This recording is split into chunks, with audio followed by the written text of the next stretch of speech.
Hello, hello les amis, j'espère que tout va bien pour vous. De bonne heure et de bonne humeur avec ce temps un peu maussade, mais c'est l'été, il fait chaud quand même, très lourd même d'ailleurs. On a eu un bel orage hier. Et voilà, alors, je suis un fan d'orage donc tout va bien, il n'y a pas de souci avec ça. Mais voilà, en tout cas, bon, j'étais en train d'écouter quelque chose de très intéressant sur les gens qui sont en couple, ou des gens qui sont célibataires et qui cherchent l'amour. Et qui dit oh moi je trouverai jamais l'amour, c'est pas possible, je suis tombé sur un bip qui m'a fait bip et jamais je pourrais repartir avec un homme ou une femme hein, d'ailleurs. Et pourquoi? Quel est le problème? Ah non non, moi j'ai vécu ce horreur, c'est bon. J'ai vécu 15 ans avec lui, il a pas arrêté, c'était pas terrible, c'était pas ceci, c'était et blablabla et blablabla. Alors messieurs dames, je vais vous expliquer un petit peu, je suis pas agence patrimoniale. Mais en tout cas, j'ai appris beaucoup de choses sur le comportement humain et la façon de voir les choses. Et aujourd'hui, je vais vous expliquer, pour ceux qui sont célibataires, entre autres, je vais commencer par eux, puisque avant d'être en couple, bien évidemment, on est célibataire. Et ben, écoutez, pour trouver l'âme sœur, d'accord, la première chose, déjà, je dirais, c'est s'aimer soi-même, déjà, pour commencer. Parce que comment voulez-vous aimer quelqu'un si déjà vous vous aimez pas vous? Ça, c'est une première chose.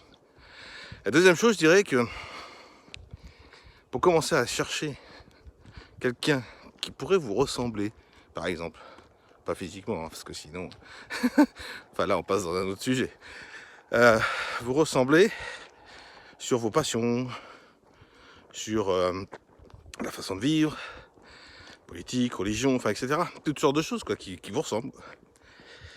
Ben, c'est très simple. Enfin, ça paraît simple.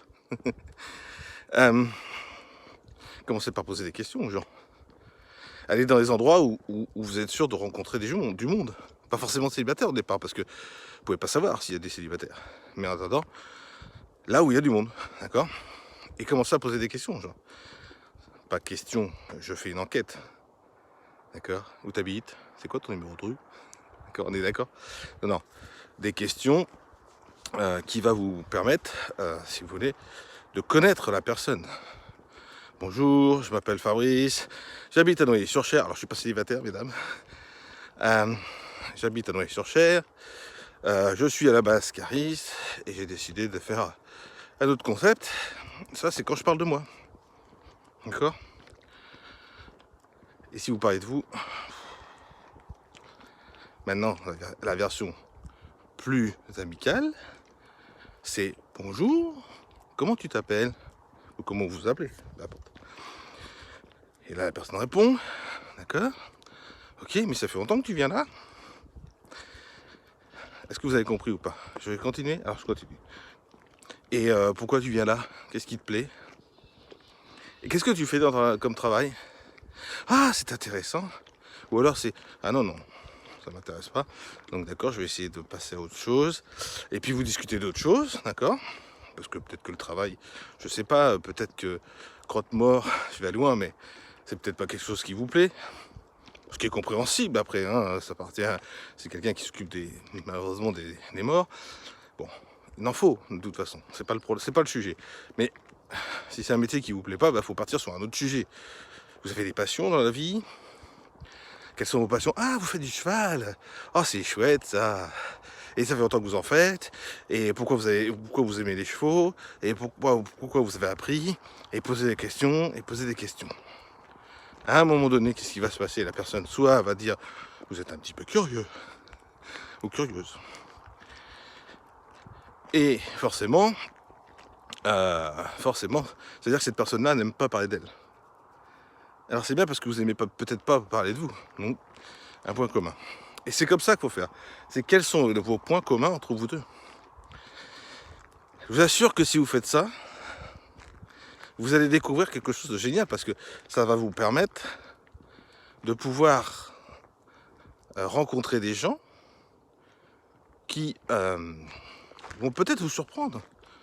Parce que l'apparence physique, ah ouais, c'est chouette, il est musclé, c'est un beau gosse, un bon, comme dirait Danny Boone, un grand blond qui sait faire du ski. Alors pour ceux qui connaissent,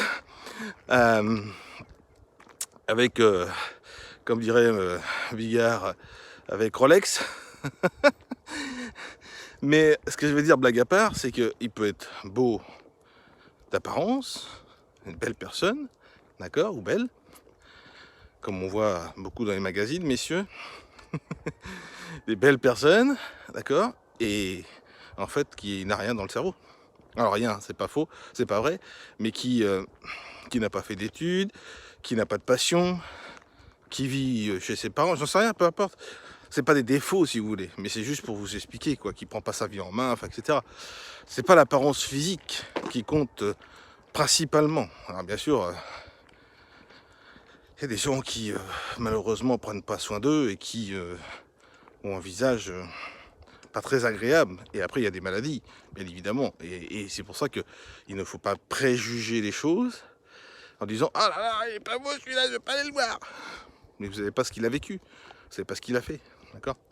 Donc ce que je veux dire, messieurs, dames, les célibataires, prenez le temps de vous intéresser aux autres personnes, en posant des questions, comme si c'était un entretien d'embauche, entre guillemets. Alors bien sûr, on ne fait pas les mêmes questions. Vous voulez gagner combien dans la vie? Non, ça sert à rien, d'accord. En posant des questions, vous allez vous apercevoir, pardon, que la personne peut être positive ou très négative. Alors si vous n'aimez pas les gens négatifs, c'est vrai que les gens négatifs c'est compliqué, mais peut-être qu'elle a un bon fond, cette personne négative. D'accord? Ça va vous permettre aussi de savoir, au niveau de l'argent, peut-être qu'il est radin ou peut-être généreux. Alors dans les deux cas, il y a des défauts. Dans le fait d'avoir quelqu'un de radin et quelqu'un d'être généreux. Parce que si c'est quelqu'un qui dépense à tout va, c'est pas mieux que quelqu'un qui garde son argent. D'accord? C'est peut-être quelqu'un qui a une grande intelligence, une grande culture, ou au contraire qui n'a pas du tout de culture, et donc les conversations sont très très limitées. Voilà, donc toutes ces questions-là vont vous permettre de connaître la personne, ça c'est une première chose, et une fois que vous avez rencontré quelqu'un, et là messieurs, vous allez me pourrir, mais c'est pas grave, une fois que vous commencez à être en couple, d'accord, vous décidez d'habiter ensemble, classique quoi, et puis quand on est dans une maison, il y a des tâches ménagères, bien évidemment. Et là, messieurs, souvent messieurs, il y a aussi des dames, hein, d'accord? Je vous en prie, ne dites pas que vous aidez votre femme ou votre compagne. Dites simplement que vous participez aux tâches ménagères. S'il vous plaît. Je vous le dis aujourd'hui, regardez, j'ouvre les yeux à grand, d'accord? Et je vous le dis, vous n'aidez pas votre compagne, vous participez aux tâches ménagères de la maison, pour entretenir une maison. Merci, messieurs, dames, de m'avoir écouté. Ça, c'est la première chose. La deuxième chose, dans la vie, on a toujours des hauts et des bas. Financier, santé, état d'esprit, plein de choses comme ça. Si vous êtes déjà en couple, et que votre couple, passez-moi l'expression, bat de l'aile, d'accord? C'est-à-dire qu'il n'y a plus d'amour, il n'y a plus de flamme, il n'y a plus ce sentiment d'être en couple, mais plutôt en conjoint, enfin en colocataire, pardon, d'accord, ou copropriété, hein, si vous êtes propriétaire. Et s'il vous plaît, la première chose à faire, qu'il y ait des enfants ou pas, c'est pas de vous séparer, la première chose à faire, c'est déjà d'en parler. Comment ça en parler? Mais elle me parle pas, je vais pas lui parler. Qu'est-ce que je lui dis? Elle parle jamais, elle dit jamais ce qu'elle dit, ce qu'elle pense, pardon. Je peux pas lui parler, c'est quoi ça? Alors bien évidemment, c'est pas si facile que ça paraît. Mais j'ai vécu certaines expériences qui fait qu'aujourd'hui, avec ma femme, cette année, pas plus tard que le 14 août, nous allons célébrer nos 10 ans de mariage, malgré les difficultés qu'on a rencontrées.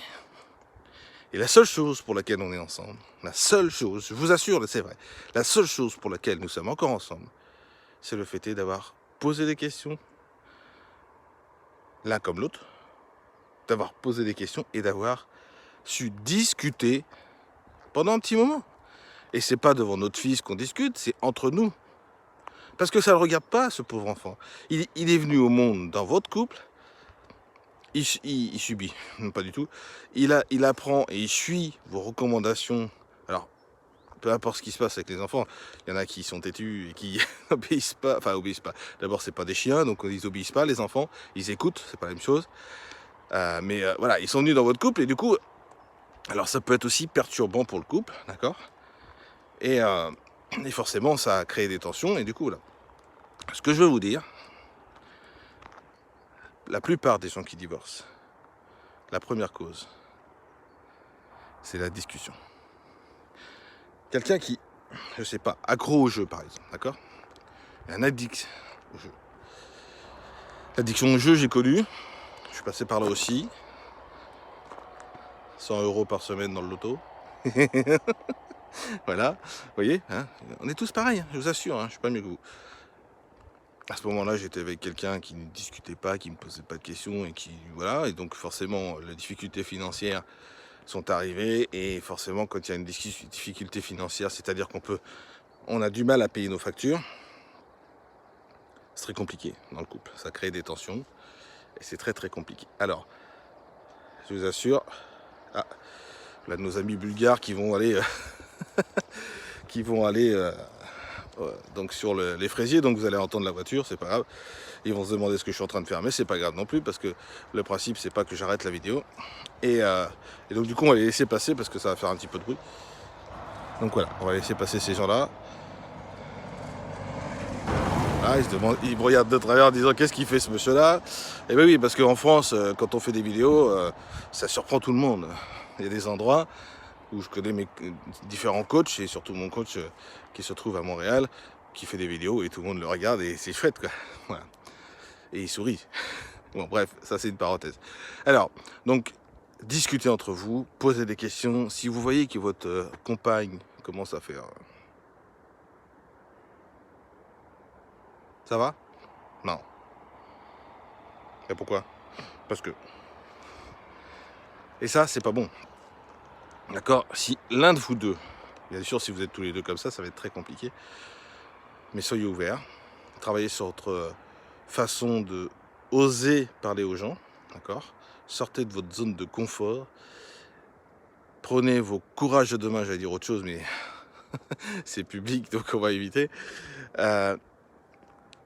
Prenez votre courage à deux mains et dites, mince, avec qui je suis aujourd'hui? Je suis avec cette personne-là. Hop là, pardon, un moustique. Je suis avec cette personne-là. Qu'est-ce qu'on a vécu? Par où on est passé? Qu'est-ce qu'on a fait qu'on est encore ensemble? Ah, enfant ou pas, hein, d'accord? Qu'est-ce qu'on a fait qu'on est encore ensemble? Pourquoi aujourd'hui ça ne va plus? Qu'est-ce qui se passe? Est-ce qu'elle me trompe? Est-ce qu'elle a fait une grosse bêtise financière? Est-ce qu'elle a un problème de santé? Est-ce qu'elle a un problème psychologique? Parce qu'il y a aussi des métiers qui fait que on en a ras-le-bol et on fait des burn-out. Et le burn-out, si vous n'êtes pas quelqu'un qui allait vers l'autre, bah, la personne peut faire un burn-out et vous ne comprenez pas pourquoi. Si vous êtes quelqu'un d'ouvert, restez ouvert, d'accord? Si vous êtes quelqu'un d'ouvert, allez vers la personne qui vous accompagne dans votre vie, d'accord? Et posez-lui des questions. Mais qu'est-ce qui t'arrive? C'est bizarre, t'as pas l'air d'être bien, tu fais la tête, t'as quelque chose qui va pas. Mais écoute, parle-moi, parce que je suis pas ton psy, mais on est quand même ensemble. Et du coup, c'est ce que j'ai fait, hein, d'accord? J'ai dit, parle-moi, qu'est-ce qui se passe? Je m'inquiète pour toi, d'accord? Et c'est dommage parce que tu es une belle personne. Toujours des compliments parce que ça permet aussi d'égayer la personne. Oh, merci mon chéri, d'accord? Ou ma chérie, peu importe. Merci, alors je vais pas avancer parce qu'il y a la route après. Merci infiniment ma chérie, mon chéri, c'est chouette. Merci du compliment. Et ça va égayer un peu. Et hormis si vraiment il y a un décès dans la famille, donc c'est un peu plus compliqué, on est d'accord. Où vraiment il y a une entreprise qui vraiment ferme ses portes et que financièrement, bah, faut rembourser les créanciers, quel que soit. Donc effectivement, c'est un peu plus compliqué, mais il faut quand même communiquer. On va laisser passer le camion. Voilà.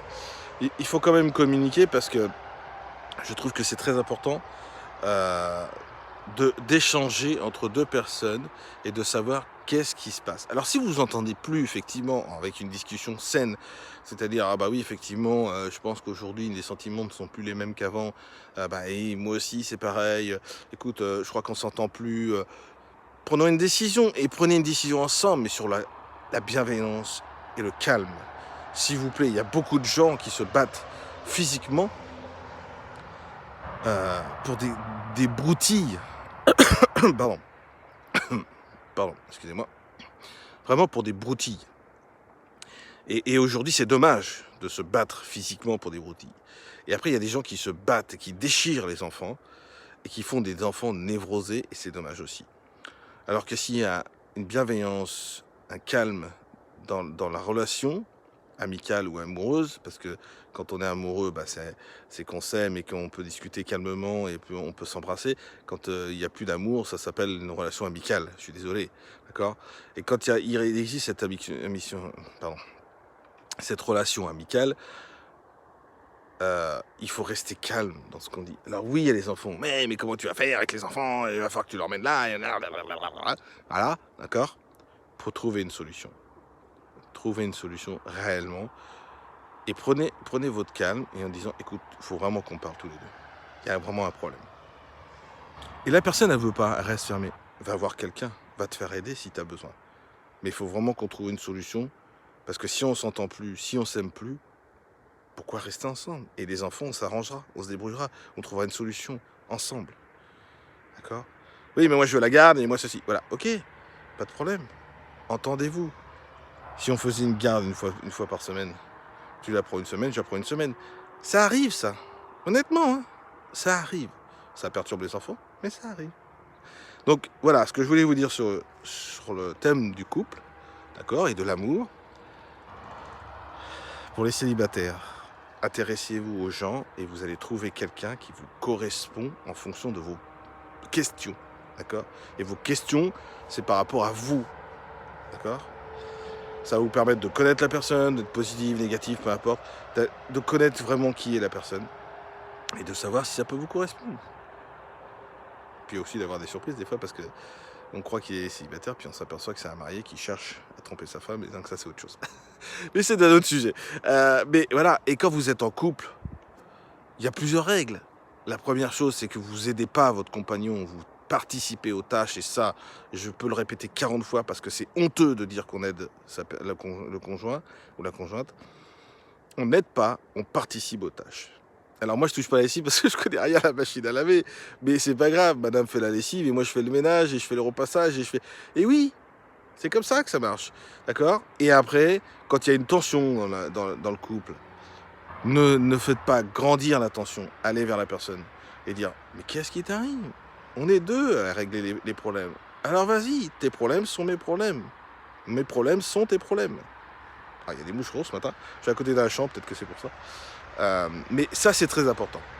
Alors désolé pour le bruit parce que c'est vrai je suis à côté d'une route et j'ai pas avancé, hein, je reste encore 20 mètres pour aller jusqu'à la route, donc je me suis arrêté. Mais voilà, discussion, échangez entre vous et votre vie sera que meilleure quand vous êtes en couple. Voilà les amis, où est-ce que vous en êtes en couple et où est-ce que vous êtes où en êtes-vous pardon, en tant que célibataire? Qu'est-ce que vous voulez vraiment? Si vraiment vous voulez personne, et des fois on peut être bien aussi tout seul, ça c'est pas un problème. Mais si vous cherchez quelqu'un et vous dites moi j'y arriverai jamais à trouver quelqu'un, si vous allez y arriver avec des conseils très simples, intéressez-vous aux gens. Je vous souhaite une très très belle journée et je vous dis à bientôt. Bye bye les amis.